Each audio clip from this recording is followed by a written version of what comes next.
BJP চৰকাৰৰ দিনত এতিয়া ভয়ে ভয়ে দিন কটাবলগীয়া হৈছে মুছলমানসকলৰ অৱস্থা বেয়া হৈ গৈছে বিজেপি চৰকাৰৰ দিনত আৰু বিজেপি চৰকাৰক তুলাধুনা দিছে বিধায়ক অখিল গগৈয়ে এই কথা উল্লেখ কৰিছে যে মুছলমানসকলৰ ঘোৰ শত্ৰুৱে হৈছে বিজেপি চৰকাৰ এনেদৰে এতিয়া অভিযোগ উত্থাপন কৰা পৰিলক্ষিত হৈছে বিধায়ক অখিল গগৈয়ে লগতে এই কথা উল্লেখ কৰিছে যে বিজেপি চৰকাৰৰ দিনত টুপি আৰু দাড়ি ৰাখিব নোৱাৰা হৈছে মুছলমানসকলে এতিয়া দেখিব পোৱা গৈছে মুছলমানসকল যেতুকে ঘোৰ শত্ৰু হৈ পৰিছে বিজেপি চৰকাৰৰ বাবে এনেধৰণে আসলতে উল্লেখ কৰা পৰিলক্ষিত হৈছে বিধায়ক অখিল গগৈয়ে এই মুহূৰ্তত আমি সবিস্তাৰে খবৰ আপোনালোকৰ মাজলৈকে লৈ আহিছো আৰু জনাইছো যে দেখিব পোৱা গৈছে বিজেপি চৰকাৰক তুলাধুনা দিছে বিধায়ক অখিল গগৈয়ে কৈছে যে বিজেপি চৰকাৰৰ দিনত টুপি দাড়ি ৰাখিব নোৱাৰা হৈছে মুছলমানসকলে সংখ্যালঘু ৰাইজৰ ঘোৰ শত্ৰু হৈছে বিজেপি চৰকাৰ বিজেপি চৰকাৰৰ দিনতেই অসমৰ সংখ্যালঘু ৰাইজৰ অৱস্থা বেয়া হৈছে বিজেপি চৰকাৰৰ দিনত নিজৰ ইচ্ছামতে টুপি পিন্ধিব নোৱাৰে দাড়ি ৰাখিব নোৱাৰে সংখ্যালঘু লোকে যোৰহাট ডিব্ৰুগড় চেন্নাই দিল্লী কেৰালা গুজৰাটলৈও যাবলৈ ভয় কৰা হৈছে সংখ্যালঘুসকল অসমৰ সংখ্যালঘু লোকৰ নিজৰ জীৱনৰ নিৰাপত্তা নোহোৱা হৈ পৰিছে বিজেপি চৰকাৰক সমালোচনা কৰিছে বিধায়ক অখিল গগৈয়ে ইতিমধ্যে এই কথা উল্লেখ কৰা পৰিলক্ষিত হৈছে যে সংখ্যালঘু ৰাইজৰ ঘোৰ শত্ৰু হৈছে বিজেপি চৰকাৰৰ দিনত সংখ্যালঘু ৰাইজৰ অৱস্থা বেয়া হৈ গৈছে বিজেপি চৰকাৰৰ দিনত নিজৰ ইচ্ছামতে সংখ্যালঘু ৰাইজ থাকিব নোৱাৰে বিজেপি চৰকাৰৰ দিনত টুপি দাড়ি ৰাখিব নোৱাৰা হৈছে মুছলমানসকলে এনেদৰে এতিয়া দেখিব পোৱা গৈছে কঠোৰভাৱে সমালোচনা কৰিছে বিধায়ক অখিল গগৈয়ে আৰু বিধায়ক অখিল গগৈৰ যি মন্তব্য এই মন্তব্যক লৈ ৰাজ্যৰ ৰাজনীতিত এক প্ৰকাৰ খলকনিৰ সৃষ্টি হৈছে বুলি জানিব পৰা গৈছে আমি জনাইছো যেটো দেখিবলৈ পোৱা গৈছে বিশাল জনসভা সম্বোধন কৰিছিল অখিল গগৈয়ে আৰু তেনেতেই দেখিব পোৱা গৈছে এবাৰ বিজেপি চৰকাৰক কঠোৰভাৱে সমালোচনা কৰিছে বিজেপি চৰকাৰৰ দিনত টুপি দাড়ি ৰাখিব নোৱাৰা হৈছে মুছলমানসকলে এনেদৰে এতিয়া উল্লেখ কৰা পৰিলক্ষিত হৈছে অখিল গগৈয়ে লগতে কৈছে যে বিজেপি চৰকাৰৰ দিনত ভয়ে ভয়ে জীয়াই থাকিবলগীয়া হৈছে মুছলমানসকলে সংখ্যালঘু ৰাইজৰ শত্ৰু হৈছে বিজেপি চৰকাৰৰ দিনত অসমৰ সংখ্যালঘু ৰাইজৰ অৱস্থা বেয়া হৈ গৈছে বিজেপি চৰকাৰৰ দিনত নিজৰ ইচ্ছামতে টুপি পিন্ধিব নোৱাৰে দাড়ি ৰাখিব নোৱাৰে সংখ্যালঘু ৰাইজে ডিব্ৰুগড় যোৰহাট চেন্নাই দিল্লী কেৰালা গুজৰাটলৈও যাবলৈ ভয় কৰা হৈছে সংখ্যালঘুসকলে অসমৰ সংখ্যালঘু লোকৰ নিজৰ নিৰাপত্তা নোহোৱা হৈছে এনেদৰে এতিয়া বিজেপি চৰকাৰক সমালোচনা কৰিছে বিধায়ক অখিল গগৈয়ে আৰু কি কৈছে বিধায়কগৰাকীয়ে হে আমি আপোনালোকৰ মাজত লৈ আহিছো অসমত বিজেপি চৰকাৰৰ দিনতে অসমৰ সংখ্যালঘু ৰাইজৰ জীৱন আটাইতকৈ বেয়া অৱস্থালৈ গতি কৰিছে হয়নে নহয় ৰাইজ মই আপোনালোকক সুধিব খুজিছো আপোনালোকে চাপৰৰ পৰা যেতিয়া গুৱাহাটীলৈ যায় আপোনালোকৰ মূৰত যেতিয়া টুপি থাকে আপোনালোকৰ মুখত যেতিয়া দাড়ি থাকে আৰু আপোনালোকৰ যেতিয়া লুঙি থাকে আপোনালোকে তেতিয়া বাছত যাবলৈ আজিকালি ভয় কৰে নে নকৰে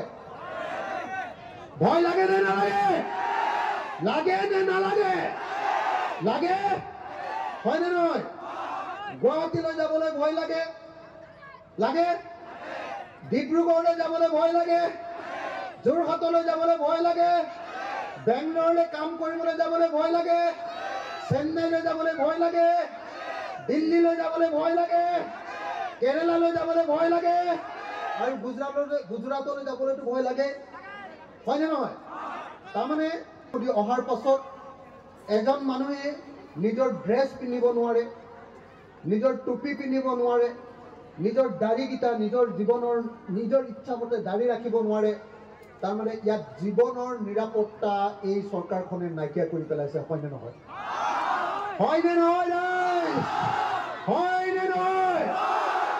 আজি অসমৰ প্ৰত্যেকজন সংখ্যালঘু ৰাইজ ভয়ে ভয়ে থাকিব লাগে নে নালাগে অসমৰ প্ৰত্যেকজন মুছলমান মানুহ এতিয়া ভয়ে ভয়ে থাকিব লাগে নে নালাগে তাৰমানে বিজেপি চৰকাৰে আপোনালোকক ভয় খুৱাইছে হয়নে নহয় বিজেপি চৰকাৰে আপোনালোকৰ জীৱনৰ নিৰাপত্তা নাইকিয়া কৰিছে হয়নে নহয় তেতিয়াহ'লে বিজেপিয়ে আপোনালোকৰ আটাইতকৈ ডাঙৰ শত্ৰু হয়নে নহয় মুছলমান মানুহ সংখ্যালঘু মানুহৰ আটাইতকৈ ডাঙৰ শত্ৰু হয়নে নহয় তেতিয়াহ'লে ব্ৰহ্মপুত্ৰত দলিয়াই পেলাব লাগিবনে নাই চবে মতা নাই লাগিব নে নাই লাগিব নে নাই তেতিয়াহ'লে সাজু হওক 2026ৰ কাৰণে সাজু হওক সকলো বিৰোধী ৰাজনৈতিক দলক কৈ দিয়ক কংগ্ৰেছক কৈ দিয়ক ৰাইজৰ দলক কৈ দিয়ক অসম জাতীয় পৰিষদক কৈ দিয়ক CPI কৈ দিয়ক CPM কৈ দিয়ক CPIM কৈ দিয়ক যে তহঁতি গণ্ডগোল নকৰিবি তহঁতি একলগ হ আৰু 2026 চনত যদি আমি বিজেপিক খেদিব নোৱাৰো আমি মানুহ হিচাপে জীয়াই থকাটো সম্ভৱপৰ নহ'ব হয় নে নহয় হয় নে নহয় হয় নে নহয় অসমত বিজেপি চৰকাৰৰ দিনতে অসমৰ সংখ্যালঘু ৰাইজৰ জীৱন আটাইতকৈ বেয়া অৱস্থালৈ গতি কৰিছে হয় নে নহয় ৰাইজ মই আপোনালোকক সুধিব খুজিছো আপোনালোকে চাপৰৰ পৰা যেতিয়া গুৱাহাটীলৈ যায় আপোনালোকৰ মূৰত যেতিয়া টুপি থাকে আপোনালোকৰ মুখত যেতিয়া দাড়ি থাকে আৰু আপোনালোকৰ যেতিয়া লুঙি থাকে আপোনালোকে তেতিয়া বাছত যাবলৈ আজিকালি ভয় কৰে নে নকৰে ভয় লাগে নে নালাগে লাগে নে নালাগে লাগে হয় নে নহয় গুৱাহাটীলৈ যাবলৈ ভয় লাগে লাগে ডিব্ৰুগড়লৈ যাবলৈ ভয় লাগে যোৰহাটলৈ যাবলৈ ভয় লাগে বেংগলৰলৈ কাম কৰিবলৈ যাবলৈ ভয় লাগে চেন্নাইলৈ যাবলৈ ভয় লাগে দিল্লীলৈ যাবলৈ ভয় লাগে কেৰেলালৈ যাবলৈ ভয় লাগে আৰু গুজৰাটলৈ যাবলৈতো ভয় লাগে হয় নে নহয় তাৰমানে অহাৰ পাছত এজন মানুহে নিজৰ ড্ৰেছ পিন্ধিব নোৱাৰে নিজৰ টুপি পিন্ধিব নোৱাৰে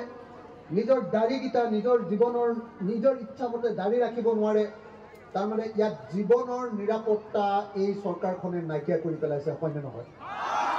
হয় নে নহয় হয় নে নহয় আজি অসমৰ প্ৰত্যেকজন সংখ্যালঘু ৰাইজ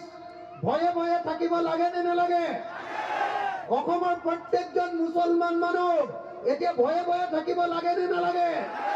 লাগে নে নালাগে তাৰমানে বিজেপি চৰকাৰে আপোনালোকক ভয় খুৱাইছে হয় নে নহয়